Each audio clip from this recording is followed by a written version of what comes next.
So hopefully you did that exercise. And if you consider how you feel afterwards, you might feel better and stronger. You might realize that with that initial inertia, there's momentum, and part of that neural circuit is feeling really good. You know, it's feeling, wow, I feel like I am myself, a greater self. And it's kind of cool, right? In Russell Brand's book on addiction and recovery, he talks about an inner resource to break free of needing yourself to be elevated in, say, emotion from something outside of you. That doesn't have to be a drug, that doesn't have to necessarily be a terrible or self-destructive habit. If it is, that's okay. If you want to shift that, you can shift that over time. There's a lot of support out there. That book is great. I'm happy to help you. But whatever you need to do, if you want to take something into yourself, if you want to eat something, get something, smoke something, snort something, drink something, whatever it is to raise your state, if you did the exercise I just provided to you, chances are you felt better. You used an inner resource to raise your emotional state. So once you have the base of your foundation set up, your higher foundations now really can thrive and can stay there, and it'll be self-sustaining. And if taking care of these base things, there's not a lot of emotional energy there, it's a bit of a drag, maybe if you don't love your job, if your relationships aren't what you would like them to be, think about this. The neurons that fire together are wired together. So as you're considering doing what you have to do in those lower areas, that exercise is perfect for you. Oh, I have to stack boxes. Oh, I have to fill out that spreadsheet. Oh, I have to, talk with this person I don't feel like interacting with. Okay, laugh, get out that energy, cry, scream, whatever you have to do. Punch your fist in your palm. Get out some of that energy, and then just align and feel how you want to feel. Be how and who you want to be. And once you are that, once you've shifted into that, I encourage you to consider doing what you need to do and taking that exertion. Now that you're feeling good related to that topic, don't procrastinate. Do the thing that you need to do.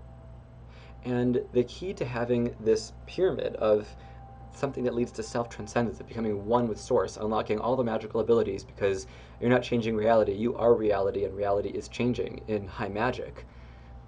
You have a way of sustaining yourself, of supporting yourself physically, of supporting yourself emotionally, of supporting yourself with friends and loved ones and whoever you choose to be included in the area of life that is connection, that is relationship.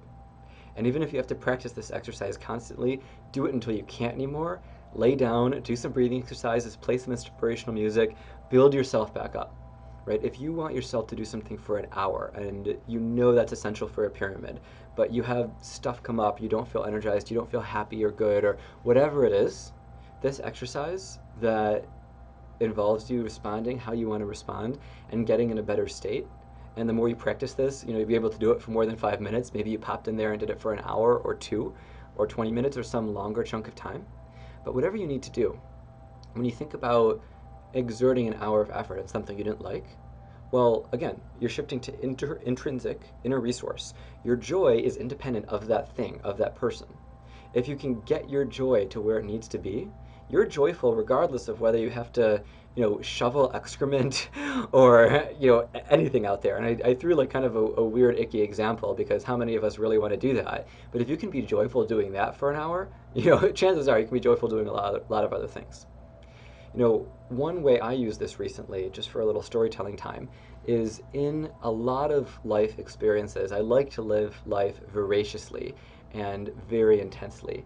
And when I do that, I had sometimes in the past when I had less body awareness injured myself. And over the years, I would get massages or chiropractic or energy healing or acupuncture or self-healing or Neigong or Qigong or a million other things. And they wouldn't always get rid of all this stuff inside my system. So my system has scar tissue. And so I see people who work on me, 2 people at a time with ultrasound devices and a bunch of other things to get rid of that scar tissue. It's very deep work, it's very intense work, and it's very painful work. And to keep my inner resource, my inner joy, so that physical pain doesn't get me down, I laugh through it. If I have to, I scream. And I know a lot of massage people say, if it hurts so much, it's not ideal massage. That is true in certain types, but I believe in the qualifications of the people I'm seeing, and I do a lot of healing work that doesn't hurt. Just, trust me in knowing my own body with this. And so I walk into the lion's den. I walk into an area where I'm, kind of being tortured, and I just laugh through it. I just release that energy, and that's something I learned from a great mentor named Scott, who I'm helping publish a book on evolving consciousness and money. Really, really, really great material. If you're curious on learning more, please send me a message. So, okay, if you've integrated that and if you've absorbed all that and if you've then done those exercises for that third level, now we're at the fourth, at self-transcendence. And that is going beyond yourself.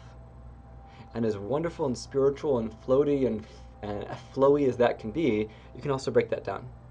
How much do you know about the process of self-transcendence, about being one with the divine, about transcending the ego, embodying Christ consciousness? Have you read more than one book on enlightenment? Have you practiced for more than 10 hours on your system of choice? Do you have a teacher? Do you have people in your life you can be that version of yourself with, who can reflect it? People who have the level of maturity, the level of training, the level of experience, maybe something higher than you, so you can mirror neuron and train with them. If you're feeling a little lower, you walk in, you can say, oh, this person is at a higher state, I can be at a higher state, being in their presence, right? And maybe you know what's coming next. List of 10. You're on 0 to 100 in that area, and wherever you need to be, wherever you want to go next, just think of the lowest hanging fruit. Watching a video, doing a meditation, going to a special event, calling somebody up to meet with them, reaching out to me or any other teacher or mentor about the subject matter to get some one-on-one support, or even just an interaction and just talk in that state to help you be in that state. And as you do that, as you write out that list and as you do that list, I encourage you to take it really seriously, and I encourage you to treat it like any other goal. So please comment below on your thoughts, on your questions. Please give some feedback. Please reach out to me for any reason whatsoever. I really love gifting this material.